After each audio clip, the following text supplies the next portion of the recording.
अगले दिन कहती तेनों कपड़े नहीं पाने आते, तू सावा बंदा वा तो ऐनक लगी हुई है, तू मैनू उम्र तो वड्डा 10 साल।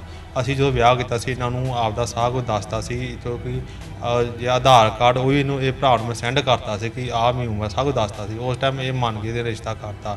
सर दरवाजा मैं तां खड़का रही हूँ हथ हर के, क्योंकि मैनू कोई इंसाफ नहीं मिल रहा, मेरी कितने सुनवाई नहीं हो रही। थक हार के मैं स्टैप चुक्या ये वाला, 2.5 महीने मेरी मैरिज नूं चुके। इस करके मैं सोचा कि मैं एक बार जाग दी। मेरे घर के बहुत बार इन्होंने दरवाजे मूहरे आए आ कि खोलो साडी कुड़ी की गलती दसो गलती की आ, बट जो कोई गलती नहीं दस रहा, कोई मेरा कोई ब्लेम नहीं, इन्होंने मेरे तला कुछ भी नहीं। जो आ रहा सामने तो फिर इन्होंने मैंने छड्डन का मतलब कि पुलिस भेजती, वो कहते तुझे दाद ही कुड़ी कुट मार घरों कढ़िया। आई गई कुड़ी कोई कुट मार घरों नहीं कढ़े, कुड़ी चंगी भली घरों गई। लारे लाते रहे ਅਸੀਂ ਆਪ ਜਾਵਾਂਗੇ, ਸਾਨੂੰ ਟਾਈਮ ਚਾਹੀਦਾ, ਬਟ ਇਹ ਨਹੀਂ ਪਹੁੰਚੇ ਉੱਥੇ। ਫਿਰ ਥੱਕ ਹਾਰ ਕੇ ਮੈਂ ਕੰਪਲੇਂਟ ਕੀਤੀ ਚੰਡੀਗੜ੍ਹ NRI ਆਫਿਸ। ਉਸ ਤੋਂ ਬਾਅਦ ਜਲੰਧਰ ਸਾਡੀ ਮਾਰਕ ਹੋਈ ਆ। ਉਸ ਤੋਂ ਬਾਅਦ ਵੀ 2.5 ਮਹੀਨੇ ਹੋ ਗਏ ਕੇਸ ਚੱਲਦੇ ਨੂੰ, ਸਾਡੀ ਕੋਈ ਸੁਣਵਾਈ ਨਹੀਂ ਹੋਈ। ਇਹ ਤੇ ਇਹਦੇ ਰਿਸ਼ਤੇਦਾਰ ਤੇ ਪੁਲਿਸ ਨੇ ਰਲ ਕੇ ਸਾਡੇ ਤੇ ਦਬਾਅ ਬਣਾ ਕੇ ਸਾਨੂੰ ਕਹਿੰਦੇ ਪੈਸੇ ਦਿਓ। ਇਹੀ ਤੇ ਸਰ ਮੈਨੂੰ ਨਹੀਂ ਵਜ੍ਹਾ ਪਤਾ ਲੱਗ ਰਹੀ ਕਿ ਮੇਰੀ ਗਲਤੀ ਕੀ ਹੈ, ਜੋ ਇਹਨਾਂ ਨੇ ਮੇਰੇ ਤੇ ਬੁਲਾਇਆ ਮੈਨੂੰ ਦੱਸਣ ਨਾ ਆਣ ਕੇ ਕਿ ਤੇਰੀ ਆਹ ਗਲਤੀ ਆ। एक नवविਆਹੀ कुड़ी हत्थां विच चूड़ा पा अपने सहुरे घर दा बूहा खड़का रही है, पर अंदरों कोई आके ना बूहा खोलदा है ते ना ही कुछ बोलदा है। कुड़ी दी मां ते छोटा भरा घर दे बाहर बैठे ने, पर कोई सार नहीं लै रहा। मामला सुल्तानपुर लोधी तो सामने आया, जिथे एक नवविਆਹੀ कुड़ी सहुरे घर दे बाहर दरवाजा खड़का रही है ते इंसाफ दी गुहार लगा रही है। दरअसल इस कुड़ी का दोष है कि उसके विआह नूं 2.5 महीने होए ने ते विआह तो 4 दिन बाद जदों पेके घर फेरा पाउण गई तो उस तो बाद उसका घर वाला उसनूं वापस लैण नहीं आया ਅਤੇ उसकी सੱਸ ने भी लियाउण तो साफ मना कर दिता, जिस तो बाद पीड़ित कई बार अपनी मां नाल इत्थे आई तां जो बैठ के गलबात की जा सके, कोई राजीनामा हो सके, पर किसी ने बूहा नहीं खोलिया। कानून का सहारा लैंदिया पीड़िता ने जलंधर और चंडीगढ़ तक शिकायत दर्ज करवाई, पर किसी तरह की कोई कार्रवाई नहीं हुई। पीड़िता का कहना है कि उसका कोई कसूर तक नहीं दस्या जा रहा। उन्हों का दोष है कि पहला इन्हों ने सारिया मंगां मनवा लईआं, जिस तरह कहा उस तरह विआह किया ते इस तरीके नाल कह इदा उन्होंने घरों बाहर कढ़ दिता है। लड़की के मुताबिक उस तो बाद पंचायत विच एक राजीनामा लिखवा के साइन करवाए गए ने। राजीनामे विच की लिखिया सी ਇਹ तक उसनूं नहीं पता। ਕੀ ਨਾਮ ਕੀ ਤੁਹਾਡੇ? ਅਮਨਦੀਪ ਕੌਰ। ਅੱਛਾ, ਕੀ ਪ੍ਰੋਬਲਮ ਕੀ ਆਈ? ਤੁਸੀਂ ਇੱਥੇ ਦਰਵਾਜ਼ਾ ਖੜਕਾ ਰਹੇ ਹੋ, ਕੀ ਪ੍ਰੋਬਲਮ ਕੀ ਹੈ? ਸਰ ਦਰਵਾਜ਼ਾ ਮੈਂ ਤਾਂ ਖੜਕਾ ਰਹੀ ਹਾਂ ਹੱਥ ਹਰ ਕੇ, ਕਿਉਂਕਿ ਮੈਨੂੰ ਕੋਈ ਇੰਸਾਫ ਨਹੀਂ ਮਿਲ ਰਿਹਾ, ਮੇਰੀ ਕਿਤੇ ਸੁਣਵਾਈ ਨਹੀਂ ਹੋ ਰਹੀ। ਥੱਕ ਹਾਰ ਕੇ ਮੈਂ ਸਟੈਪ ਚੁੱਕਿਆ ਇਹ ਵਾਲਾ, 2.5 ਮਹੀਨੇ ਮੇਰੀ ਮੈਰਿਜ ਨੂੰ ਚੁੱਕੇ। ਤੇ ਇਸ ਕਰਕੇ ਮੈਂ ਸੋਚਿਆ ਕਿ ਮੈਂ ਇੱਕ ਵਾਰ ਜਾਗ ਦੀ। ਮੇਰੇ ਘਰ ਦੇ ਬਹੁਤ ਵਾਰ ਇਹਨਾਂ ਦੇ ਦਰਵਾਜ਼ੇ ਮੂਹਰੇ ਆਏ ਆ ਕਿ ਖੋਲੋ ਸਾਡੀ ਕੁੜੀ ਦੀ ਗਲਤੀ ਦਸੋ ਗਲਤੀ ਕੀ ਆ, ਬਟ ਜਦੋਂ ਕੋਈ ਗਲਤੀ ਨਹੀਂ ਦੱਸ ਰਿਹਾ, ਕੋਈ ਮੇਰਾ ਕੋਈ ਬਲੇਮ ਨਹੀਂ, ਇਹਨਾਂ ਨੇ ਮੇਰੇ ਤਲਾ ਕੁਝ ਵੀ ਨਹੀਂ। ਜਦੋਂ ਆ ਰਿਹਾ ਸਾਹਮਣੇ ਤਾਂ ਫਿਰ ਇਹਨਾਂ ਨੇ ਮੈਨੂੰ ਛੱਡਣ ਦਾ ਮਤਲਬ ਕਿ ਕਿਸੇ ਦੀ ਧੀ ਭੈਣ ਦੀ ਜ਼ਿੰਦਗੀ ਬਰਬਾਦ ਕਰਨਾ, ਇਹ ਬਹੁਤ ਕਿਤੇ ਚੰਗੀ ਇਨਸਾਨੀਅਤ ਆ।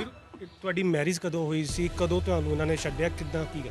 12 ਅਪ੍ਰੈਲ ਨੂੰ ਸਰ ਮੇਰੀ ਮੈਰਿਜ ਹੋਈ ਸੀ। 16 ਨੂੰ ਮੇਰੀ ਫੈਮਿਲੀ ਮੈਨੂੰ ਲੈ ਕੇ ਗਈ ਇੱਥੋਂ, ਬਾਅਦ ਵਿੱਚ ਮੈਨੂੰ ਇਹ ਲੈਣ ਨਹੀਂ ਗਏ। ਲਾਰੇ ਲਾਉਂਦੇ ਰਹੇ ਅਸੀਂ ਆਪ ਜਾਵਾਂਗੇ, ਸਾਨੂੰ ਟਾਈਮ ਚਾਹੀਦਾ, ਬਟ ਇਹ ਨਹੀਂ ਪਹੁੰਚੇ ਉੱਥੇ। ਫਿਰ ਥੱਕ ਹਾਰ ਕੇ ਮੈਂ ਕੰਪਲੇਂਟ ਕੀਤੀ ਚੰਡੀਗੜ੍ਹ NRI ਆਫਿਸ। ਉਸ ਤੋਂ ਬਾਅਦ ਜਲੰਧਰ ਸਾਡੀ ਮਾਰਕ ਹੋਈ ਆ। ਉਸ ਤੋਂ ਬਾਅਦ ਵੀ 2.5 ਮਹੀਨੇ ਹੋ ਗਏ ਕੇਸ ਚੱਲਦੇ ਨੂੰ, ਸਾਡੀ ਕੋਈ ਸੁਣਵਾਈ ਨਹੀਂ ਹੋਈ। ਫਿਰ ਅੱਜ ਮੈਂ ਹਾਰ ਕੇ ਸਟੈਪ ਚੁੱਕਿਆ, ਇੱਥੇ ਆਈ ਆਪਣੀ ਮਦਰ ਦੇ ਨਾਲ। ਮੇਰਾ ਛੋਟਾ ਜਿਹਾ ਬ੍ਰਦਰ ਆ, ਮੈਂ ਉਹਨੂੰ ਨਾਲ ਲੈ ਕੇ ਆਈ ਹਾਂ। ਮੈਨੂੰ ਮੇਰੇ ਘਰ ਦੇ ਤੇ ਛੱਡਣ ਆਏ ਆ, ਨਾ ਕਿ ਇਨਸਾਫ ਮੰਗਣ। ਮੈਨੂੰ ਇਨਸਾਫ ਵੀ ਚਾਹੀਦਾ, ਬਟ ਮੈਂ ਰਹਿਣਾ ਇੱਥੇ, ਮੈਂ ਇੱਥੇ ਵਸਣਾ ਚਾਹੁੰਦੀ ਹਾਂ। ਜਦੋਂ ਵਜ੍ਹਾ ਕੀ ਮੰਨਦੇ ਹੋ, ਕਿਉਂ ਤੁਹਾਨੂੰ ਛੱਡਿਆ ਗਿਆ? ਫੈਮਿਲੀ ਦੱਸਦੇ ਤੁਸੀਂ ਕਿ ਬਾਹਰ ਦੀ ਹੈ। ਹਾਂਜੀ, ਇਹੀ ਤੇ ਸਰ ਮੈਨੂੰ ਨਹੀਂ ਵਜ੍ਹਾ ਪਤਾ ਲੱਗ ਰਹੀ ਕਿ ਮੇਰੀ ਗਲਤੀ ਕੀ ਹੈ, ਜੋ ਇਹਨਾਂ ਨੇ ਮੇਰੇ ਤੇ ਬੁਲਾਇਆ ਮੈਨੂੰ ਦੱਸਣ ਨਾ ਆਣ ਕੇ ਕਿ ਤੇਰੀ ਆਹ ਗਲਤੀ ਆ।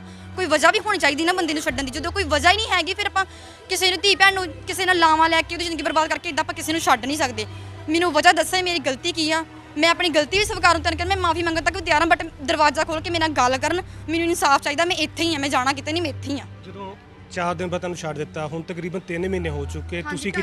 ਤੁਸੀਂ ਕਿਤੇ ਪੁਲਿਸ ਨੂੰ ਕੰਪਲੇਂਟ ਕੀਤੀ ਹੋਵੇ ਜਾਂ ਕੋਈ ਸੁਣਵਾਈ ਕਿਤੇ ਵੀ? ਸਰ ਮੈਂ ਤੁਹਾਨੂੰ ਦੱਸ ਚੁੱਕੀ ਕਿ ਮੈਂ ਜਲੰਧਰ NRI ਆਫਿਸ ਹੋਈ, ਬਹੁਤ ਵਾਰ ਇਹਨਾਂ ਨੂੰ ਬੁਲਾਇਆ।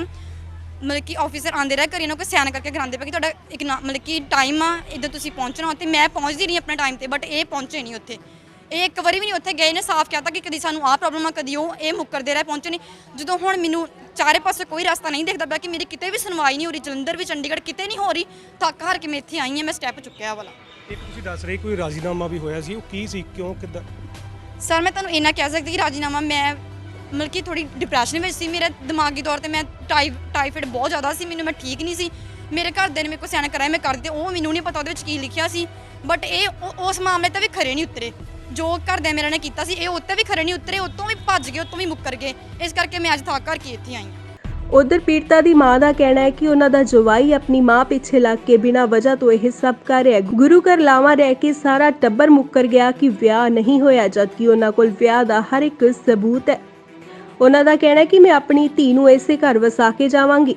ਦੱਸ ਦਈਏ ਕਿ ਪੀੜਤ ਕੁੜੀ ਦੇ ਪਿਓ ਦਾ ਦੇਹਾਂਤ 7 ਮਹੀਨੇ ਪਹਿਲਾਂ ਹੋਇਆ ਸੀ, ਜਿਸ ਤੋਂ ਬਾਅਦ ਮਾਂ ਨੇ ਸਾਰੀ ਉਮਰ ਦੀ ਕਮਾਈ ਵਿਆਹ ਤੇ ਲਗਾ ਦਿੱਤੀ ਤੇ ਅੱਜ ਉਸ ਨੂੰ ਇਹ ਵੀ ਨਹੀਂ ਪਤਾ ਕਿ ਉਸ ਦੀ ਧੀ ਦਾ ਕਸੂਰ ਕੀ ਸੀ। ਕੀ ਨਾਂ ਕੀ ਤੁਹਾਡਾ ਔਰ ਕੀ ਮਾਮਲਾ ਕੀ ਹੈ? ਅਮਰਜੀਤ ਮੇਰਾ ਨਾਮ ਆ। ਅਸੀਂ ਕੁੜੀ ਵਿਆਹੀ ਸੀ ਇੱਥੇ, ਅਸੀਂ ਲੈ ਕੇ ਮੁੜ ਕੇ ਉਹ ਲੈਣ ਨਹੀਂ ਗਏ। ਅਸੀਂ ਸਾਡੀ ਕੁੜੀ ਦਾ ਕਸੂਰ ਤੇ ਦੱਸ ਕੀ ਆ? ਘਰ ਸਾਡੇ ਆ ਦੱਸ ਸਾਨੂੰ 2.5 ਮਹੀਨੇ ਹੋ ਗਏ ਮੈਰਿਜ ਨੂੰ, ਹੋ ਗਏ 2.5 ਮਹੀਨੇ ਹੋ ਗਏ ਆ। ਲੈ ਕੇ ਕਿੱਦਾਂ ਗਏ? ਕੀ ਕੋਈ ਲੜਾਈ ਹੋਈ ਜਾਂ ਵੈਸੇ? ਲੜਾਈ ਕੋਈ ਨਹੀਂ ਹੋਈ। ਤੁਸੀਂ ਕਹਿੰਦੇ ਲੈ ਕੇ ਗਏ ਉਹਦਾ? ਹਾਂਜੀ 4 ਦਿਨ ਇੱਥੇ ਰਹੀ ਕੁੜੀ, ਮੁੜ ਕੇ ਅਸੀਂ ਲੈ ਕੇ ਗਏ ਆ ਇੱਥੋਂ। ਮੁੜ ਕੇ ਖੁਸ਼ੀ ਇਹਨੇ ਤੋਰਿਆ, ਮੁੜ ਕੇ ਲੈਣ ਹੀ ਨਹੀਂ ਗਈ। ਮਤਲਬ ਜਿਹੜਾ ਆਪਾਂ ਕਹਿੰਦੇ ਫੇਰਾ ਪਾਉਣ ਗਏ ਆ। ਹਾਂਜੀ ਫੇਰਾ ਪਾਉਣ ਗਈ ਕੁੜੀ, ਮੁੜ ਕੇ ਲੈਣ ਨਹੀਂ ਗਈ। ਮਗਰੋਂ ਇਹਦੇ ਨੇ ਆਪਦੇ ਸਹੁਰੇ ਨੂੰ ਚਾੜਤਾ, ਮਗਰੋਂ ਬਾਹਰ ਚਾੜਤਾ ਉਹਨੇ। ਇਹ ਮੁੜ ਕੇ ਲੈਣ ਨਹੀਂ ਗਈ। ਅੱਜ ਉਹਨੀ ਮੈਂ ਭਲਕਾਉਣੀ ਆ, ਇਹ ਲਾਰੇ ਸਾਨੂੰ ਲਾਈ ਗਈ। ਅਸੀਂ ਮੁੜ ਕੇ ਆਪਦਾ ਦੂਜਾ ਰਾਹ ਚੁੱਕ ਲਿਆ। ਫਿਰ ਜਦੋਂ ਇਹਨੇ ਸਾਡੀ ਕੁੜੀ ਨਹੀਂ ਖਾਣੀ ਹੈਗੀ, ਫਿਰ ਇਹਨੇ ਚੰਡੀਗੜ੍ਹ ਚਲ ਗਏ। ਸਾਡੀ ਕਿਸੇ ਨੇ ਨਾ ਜਲੰਧਰ ਵਾਲਿਆਂ ਕਿਸੇ ਨੇ ਸਾਡੀ ਸੁਣਾਈ ਨਹੀਂ ਕੀਤੀ ਹੈਗੀ ਕਿਤੇ ਨਹੀਂ। ਅਸੀਂ ਧੱਕੇ ਧੋੜੇ ਖਾ ਕੇ ਹਾਰ ਕੇ ਫਿਰ ਸਾਰੇ ਅਸੀਂ ਧੱਕੇ ਧੋੜੇ ਖਾ ਕੇ ਅਸੀਂ ਹਾਰ ਕੇ ਇੱਥੇ ਆਏ। ਸਾਡੀ ਕੋਈ ਨਹੀਂ ਸੁਣਾਈ ਹੋਣ ਡਈ, ਕੋਈ ਨਹੀਂ। ਬੰਦਾ ਮੇਰਾ ਸਿਰ ਤੇ ਨਹੀਂ ਹੈਗਾ, ਭੋਰਾ ਜਿੰਨਾ ਮੇਰਾ ਜਵਾਕ ਆ। ਅੱਜ ਮੈਂ ਕੁੜੀ ਇੱਥੇ ਵਸਾ ਕੇ ਜਾਣੀ ਜੋ। ਹਾਂਜੀ ਇੱਥੇ ਮੈਂ ਵਸਾ ਕੇ ਜਾਣੀ ਕੁੜੀ। ਇੱਕ ਸੁਣ ਰਹੇ ਸੀ ਨਾ ਕਿ ਕੋਈ ਤੁਹਾਡੇ ਰਾਜ਼ੀਨਾਮਾ ਵੀ ਹੋਇਆ, ਉਹ ਕੀ ਸੀ? ਉਹ ਹੋਇਆ ਸੀ ਪੰਚਾਇਤੀ ਹੋਇਆ ਸੀ ਸੈਨ। ਇਹੀ ਇਹਨੇ ਦਿਮਾਗੀ ਹਾਲਤ ਨਹੀਂ ਟੀ ਕਰਤੀ, ਇਹਨੇ ਸੈਨ ਹੋਇਆ ਸੀ। ਉਹ ਰਾਜੀਨਾਮਾ ਤੋਂ ਵੀ ਇਹ ਮੁੱਕਰ ਗਈ। ਇੱਕ ਵਾਰ ਮੁੱਕਰੀ ਹੈ, ਬਹੁਤ ਵਾਰ ਮੁੱਕਰ ਗਈ ਹੈ। ਅਸੀਂ ਤੇ ਹਾਰ ਕੇ ਅੱਕ ਕੇ ਇੱਥੇ ਆਏ ਜੋ। ਸਾਡਾ ਇਹੋ ਹਾਲ ਆ ਵੀ ਮੈਂ ਕੁੜੀ ਇੱਥੇ ਵਸਾ ਕੇ ਜਾਣੀ ਜੋ, ਭਾਵੇਂ ਮੈਨੂੰ ਜੋ ਮਰਜ਼ੀ ਹੋ ਜਾ, ਮੈਂ ਰਹਿਣਾ ਇੱਥੇ ਆ। ਬੰਦਾ ਮੇਰਾ ਸਿਰ ਤੇ ਨਹੀਂ ਹੈਗਾ, ਪੈਲੀ ਮੇਰੇ ਕੋਲ ਮਰਲਾ ਨਹੀਂ ਹੈਗੀ।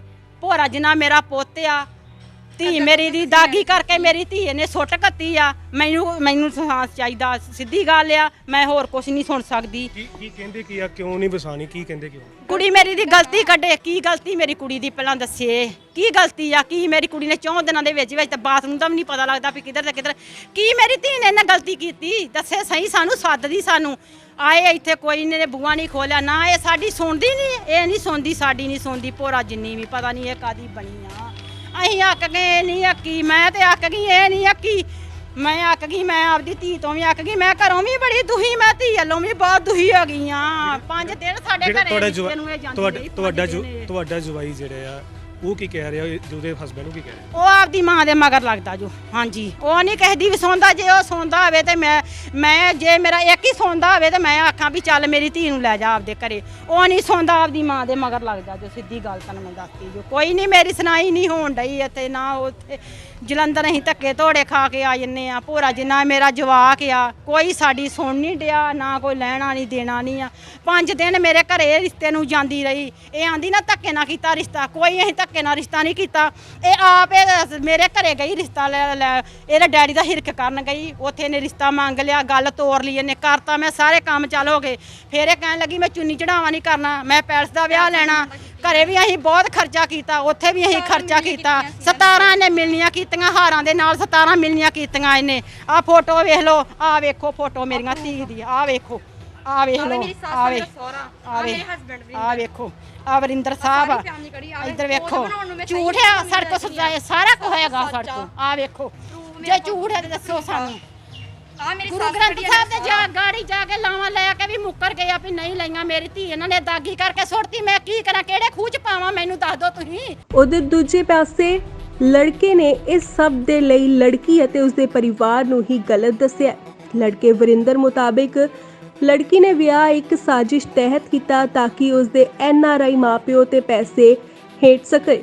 ਵਰਿੰਦਰ ਮੁਤਾਬਿਕ ਪਹਿਲੇ ਦਿਨ ਹੀ ਲੜਕੀ ਉਸਦੇ ਰਹਿਣ ਸਹਿਣ ਅਤੇ ਕੱਪੜੇ ਪਾਉਣ ਅਤੇ ਉਸਨੂੰ ਦੇਸੀ ਕਹਿਣ ਲੱਗ ਪਈ ਸੀ ਤੇ ਪੇਕੇ ਪਰਿਵਾਰ ਖੁਦ ਉਸਨੂੰ ਖੁਸ਼ੀ-ਖੁਸ਼ੀ ਲੈ ਗਏ ਤੇ 21 ਤਾਰੀਖ ਨੂੰ ਲੜਕੀ ਵੱਲੋਂ ਸ਼ਿਕਾਇਤ ਕਰਵਾ ਕੇ 25 ਲੱਖ ਲੈਣ ਲਈ ਉਹਨਾਂ ਤੇ ਜ਼ਬਰਦਸਤੀ ਰਾਜ਼ੀਨਾਮਾ ਕਰਵਾਇਆ ਜਾਂਦਾ ਹੈ। ਕੀ ਵਜ੍ਹਾ ਕੀ ਹੋਗੀ ਜਿਹੜੀ ਤੁਹਾਡੀ ਵਾਈਫ ਜਿਹੜੇ ਤੁਹਾਡੇ ਤੇ ਇਲਜ਼ਾਮ ਲਾ ਰਹੀ ਹੈ? ਭਾਈ ਵਜ੍ਹਾ ਜੀ ਉਹਨੂੰ ਪਤਾ ਹੋਣਾ, ਕਿਉਂਕਿ ਭਾਜੀ ਰੀਜਨ ਇਹ ਆ ਕਿ ਜੋ ਵਿਆਹ ਹੋਇਆ 12 ਤਰੀਕ ਨੂੰ ਹੋਇਆ ਸੀ, ਠੀਕ ਹੈ ਜੀ। ਲੋਕਡਾਊਨ ਦੇ ਵਿੱਚ ਵਿਆਹ ਹੋਇਆ, ਠੀਕ ਆ। ਵਿਆਹ ਤੋਂ ਪਹਿਲਾਂ ਇਹਨਾਂ ਤੋਂ ਕੋਈ ਦਾਜ ਮੰਗ ਨਹੀਂ ਕੀਤੀ, ਨਾ ਇਹਨਾਂ ਕੁਛ ਲਿਆ, ਵਾਰੀ ਤੱਕ ਨਹੀਂ ਲਈ। ਤੇ 12 ਨੂੰ ਮੇਰਾ ਵਿਆਹ ਹੋਇਆ। ਪਹਿਲੀ ਰਾਤ ਮੈਨੂੰ ਕਹਿੰਦੀ ਕਿ ਮੇਰੇ ਰਿਸ਼ਤਾ ਕਹਿੰਦੇ ਤੂੰ ਆਪਦੇ ਘਰ ਦਾ ਮੁੰਡਾ ਨਹੀਂ, ਤਾਂ ਹੀ ਤੈਨੂੰ ਘਰ ਦੇ ਬਾਹਰ ਨਹੀਂ ਲੈ ਗਏ। ਅਸੀਂ ਇਹਨਾਂ ਸਾਰਾ ਕੁਝ ਦੱਸਿਆ ਕਿ ਮੇਰੀ ਸਾਰੀ ਫੈਮਿਲੀ ਬਾਹਰ ਪੱਕੀ ਕੈਨੇਡਾ, ਪਰ ਮੇਰਾ ਨਹੀਂ ਬਣਿਆ। ਮੈਂ ਇਕੱਲਾ ਇੱਥੇ ਇੰਡੀਆ 'ਚ ਹਾਂ ਕਿ ਮੇਰਾ ਖੇਤੀਬਾੜੀ ਕਰਦਾ, ਮੇਰੇ ਕੋਲ ਕਿੱਲਾ ਜ਼ਮੀਨ ਇੱਕ ਮੱਝ ਰੱਖੀ ਹੋਈ ਆ, ਅਤੇ ਉਹ ਉੱਥੋਂ ਵੇਚ ਕੇ ਮੈਂ ਗੁਜ਼ਾਰਾ ਕਰਦਾ ਵਾਂ। ਠੀਕ ਹੈ ਜੀ। ਅਤੇ ਮੈਂ ਆਪਦੇ ਘਰ ਦੇ ਨਾਨਕੇ ਘਰ 'ਚ ਰਹਿਣਾ, ਅਤੇ ਮੈਨੂੰ ਬਾਅਦ 'ਚ ਅਗਲੇ ਦਿਨ ਕਹਿੰਦੀ ਤੈਨੂੰ ਕੱਪੜੇ ਨਹੀਂ ਪਾਉਣੇ ਆਉਂਦੇ, ਤੂੰ ਸਾਵਾ ਬੰਨ੍ਹਦਾ ਵਾਂ ਅਤੇ ਐਨਕ ਲੱਗੀ ਹੋਈ ਆ, ਤੂੰ ਮੈਨੂੰ ਉਮਰ ਤੋਂ ਵੱਡਾ 10 ਸਾਲ। ਅਸੀਂ ਜਦੋਂ ਵਿਆਹ ਕੀਤਾ ਸੀ ਇਹਨਾਂ ਨੂੰ ਆਪਦਾ ਸਾਰਾ ਕੁਝ ਦੱਸਤਾ ਸੀ, ਕਿਉਂਕਿ ਜੇ ਆਧਾਰ ਕਾਰਡ ਉਹ ਵੀ ਇਹਨੂੰ ਇਹ ਭਰਾ ਨੂੰ ਮੈਂ ਸੈਂਡ ਕਰਤਾ ਸੀ ਕਿ ਆਹ ਮੇਰੀ ਉਮਰ ਸਭ ਕੁਝ ਦੱਸਤਾ ਸੀ। ਉਸ ਟਾਈਮ ਇਹ ਮੰਨ ਕੇ ਤੇ ਰਿਸ਼ਤਾ ਕਰਤਾ। ਚਲੋ ਮੈਂ ਆਪਦੇ ਘਰਦਿਆਂ ਨੂੰ ਇਹ ਗੱਲਾਂ ਨਹੀਂ ਦੱਸੀਆਂ। ਫਿਰ ਸੋਹਰਾ ਨੂੰ ਆਪਦੇ ਘਰਦਿਆਂ ਨਾਲ ਆਈ, ਮੰਮੀ ਆਈ, ਇਹਦੀ ਭੂਆ ਆਈ, ਇਹ ਭੈਣ ਭਰਾ ਆਵੇ, ਉਹਨਾਂ ਹੱਸਦੀ ਖੇਡਦੀ ਘਰੋਂ ਚਲ ਗਈ। ਚਲੋ ਠੀਕ ਹੈ ਜੀ। 21 ਨੂੰ ਇਹਨੇ ਪੁਲਿਸ ਭੇਜਤੀ। ਉਹ ਕਹਿੰਦੇ ਤੁਸੀਂ ਦਾਦ ਦੇ ਦੀ ਕੁੜੀ ਨੂੰ ਕੁੱਟਮਾਰ ਘਰੋਂ ਕੁੱਟਿਆ। ਆਈ ਗਈ ਕੁੜੀ ਨੂੰ, ਕੋਈ ਕੁੱਟਮਾਰ ਘਰੋਂ ਨਹੀਂ ਕੱਢੇ, ਕੁੜੀ ਚੰਗੀ ਭਲੀ ਘਰੋਂ ਗਈ। ਫਿਰ ਕਹਿੰਦੇ ਤੁਸੀਂ ਉੱਥੇ ਥਾਣੇ ਆ ਜਾਓ। ਜੋ ਹੀ ਸਾਡੇ ਲੱਗੇ ਸੀ ਕੈਮਰੇ, ਉੱਥੇ ਮੋਬਾਈਲ ਤੋਂ ਰਿਕਾਰਡਿੰਗ ਕੀਤੀ ਅਸੀਂ, ਅਤੇ ਥਾਣੇ ਚਲ ਗਏ। ਉੱਥੇ ਭਾਈ ਨੂੰ ਦਿਖਾਇਆ SHO ਨੂੰ ਕਿ ਆਹ ਦੇਖੋ ਚੰਗੀ ਭਲੀ ਕੁੜੀ ਘਰੋਂ ਗਈ ਹੈ ਨਾ, ਪਰ ਉਹ SHO ਨੂੰ ਕਿਹਾ ਇਹਨੂੰ ਸਬੂਤਾਂ ਸਾਈਡ 'ਤੇ ਰੱਖ, ਗੱਲ ਮੁੱਦੇ 'ਤੇ ਕਰ। ਇਹ ਅਤੇ ਇਹਦੇ ਰਿਸ਼ਤੇਦਾਰ ਅਤੇ ਪੁਲਿਸ ਨੇ ਰਲ ਕੇ ਸਾਡੇ 'ਤੇ ਦਬਾਅ ਬਣਾ ਕੇ ਸਾਨੂੰ ਕਹਿੰਦੇ ਪੈਸੇ ਦਿਓ, ਅਤੇ ਸਾਡੇ ਤੋਂ 27.5 ਲੱਖ 'ਚ ਮੈਨੇ ਮੰਮੀ ਤੋਂ ਸਾਈਨ ਕਰਾਏ। 27.5 ਲੱਖ। ਮੇਰੀ ਮੰਮੀ ਹਾਰਟ ਦੀ ਪੇਸ਼ੈਂਟ ਆ ਅਤੇ ਸ਼ੂਗਰ ਆ। 2001 ਤੋਂ ਦਵਾਈ ਖਾ ਰਹੇ ਹਾਰਟ ਦੀ, ਹੁਣ ਵੀ ਖਾ ਰਹੇ ਆ। ਮੇਰੀ ਮੰਮੀ ਇਹਨਾਂ ਦਬਾਅ ਬਣਾਇਆ। ਫਿਰ ਅਸੀਂ 27.5 ਲੱਖ 'ਤੇ ਮੰਮੀ ਤੋਂ ਇਹਨਾਂ ਪਹਿਲਾਂ ਕੱਚੇ ਪੇਪਰ ਸਾਈਨ ਕਰਾ ਲਏ। ਬਾਅਦ 'ਚ ਫਿਰ ਸਾਨੂੰ ਅਸੀਂ ਫਿਰ SSP ਤੋਂ ਜਾਣਾ ਸੀ। ਫਿਰ ਸਾਨੂੰ ਸੱਦਿਆ ਪੁਲਿਸ ਵਾਲਿਆਂ ਨੇ ਕਿ ਤੁਸੀਂ ਆਓ, ਨਹੀਂ ਤੁਹਾਡਾ ਫੈਸਲਾ ਸਹੀ ਕਰਾਉਂਦੇ ਆ, ਅਤੇ ਸਾਨੂੰ ਫਿਰ ਉੱਥੇ ਲੈ ਗਏ, ਸਾਨੂੰ ਥਾਣੇ ਸੱਦ ਲਿਆ ਉਹਨਾਂ ਨੇ।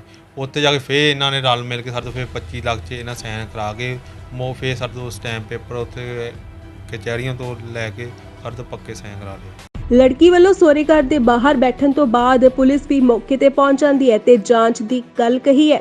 ਪੁਲਿਸ ਦੇ ਮੁਤਾਬਿਕ ਅਜੇ ਸਿਰਫ ਉਹਨਾਂ ਕੋਲ ਹੰਗਾਮੇ ਦੀ ਜਾਣਕਾਰੀ ਹੀ ਆਈ ਸੀ ਤੇ ਹੁਣ ਦੋਨੋਂ ਪੱਖ ਸੁਣਨ ਤੋਂ ਬਾਅਦ ਹੀ ਕਿਸੇ ਫੈਸਲੇ ਤੇ ਪਹੁੰਚਿਆ ਜਾ ਸਕਦਾ ਹੈ। ਸਰ ਸਾਨੂੰ ਤਾਂ ਥਾਣੇ ਇਨਫੋਰਮੇਸ਼ਨ ਮਿਲੀ ਆ ਵੀ ਇੱਦਾਂ ਕਿਸੇ ਦੇ ਘਰ ਆ ਕੇ ਦਰਵਾਜ਼ਾ ਭੰਨਦੇ ਆ, ਉਹਦੇ ਕਰਕੇ ਅਸੀਂ ਆਏ ਹਾਂ। ਸਾਨੂੰ ਇਹਦੇ ਬਾਰੇ ਕੋਈ ਨੌਲੇਜ ਨਹੀਂ ਕੀ ਗੱਲ ਹੋਈ। ਕਿੱਧਰੋਂ ਕੰਪਲੀਟ ਕਿੱਧਰੋਂ ਗਈ ਤੁਹਾਨੂੰ? ਸਾਨੂੰ ਤਾਂ ਮੁਨਸ਼ੀ ਨੇ ਮੈਨੂੰ ਦੱਸਿਆ ਜੀ, ਮੈਂ ਡਿਊਟੀ ਅਫਸਰ ਹਾਂ। ਮੁਨਸ਼ੀ ਨੇ ਦੱਸਿਆ ਕਿ ਉੱਥੇ ਕਿਸੇ ਦਾ ਦਰਵਾਜ਼ਾ ਭਾਜਣ ਹੁੰਦੇ ਆ ਵਾ, ਲੇਡੀ ਜਾਂ ਦੋ। ਇਹ ਪਤਾ ਲੱਗਾ ਕਿ ਜਿੱਦਾਂ ਦੱਸ ਰਹੇ ਕਿ ਕੁੜੀ ਦੀ ਮੈਰਿਜ ਹੋਈ ਸੀਗੀ ਔਰ 4 ਦਿਨ ਬਾਅਦ ਕੁੜੀ ਨੂੰ ਛੱਡ ਦਿੱਤਾ, ਤਾਂ ਉਸ ਤੋਂ ਬਾਅਦ ਲੈਣ ਹੀ ਨਹੀਂ ਸਰ ਗਏ। ਅਜੇ ਕੋਈ ਨਹੀਂ, ਅਜੇ ਤਾਂ ਮੈਂ ਆ ਕੇ ਖੜਾ ਹੋਇਆ। ਉਹਨਾਂ ਪੁੱਛਾਂਗੇ ਇਹਨਾਂ ਨੂੰ, ਤੁਸੀਂ ਆਪਣਾ ਲੱਗੇ ਹੋਏ ਸੀਗੇ, ਇਹਨਾਂ ਦੀ ਬਣਾ ਰਹੇ ਸੀਗੇ, ਉਸ ਕਰਕੇ ਹੁਣ ਤੁਹਾਡੇ ਤੋਂ ਬਾਅਦ ਇਹਨਾਂ ਪੁੱਛਾਂਗੇ ਕੀ ਗੱਲ ਹੋਈ ਹੈ। ਖੈਰ ਦੋਨੋਂ ਪੱਖ ਆਪਣੇ ਆਪ ਨੂੰ ਹੁਣ ਸਹੀ ਸਾਬਿਤ ਕਰ ਰਹੇ ਨੇ, ਪਰ ਕੌਣ ਸਹੀ ਹੈ ਤੇ ਕੌਣ ਗਲਤ ਇਹ ਜਾਂਚ ਤੋਂ ਬਾਅਦ ਹੀ ਪਤਾ ਚੱਲ ਸਕੇਗਾ। Bureau report, mini ਪੌਕੇਟ।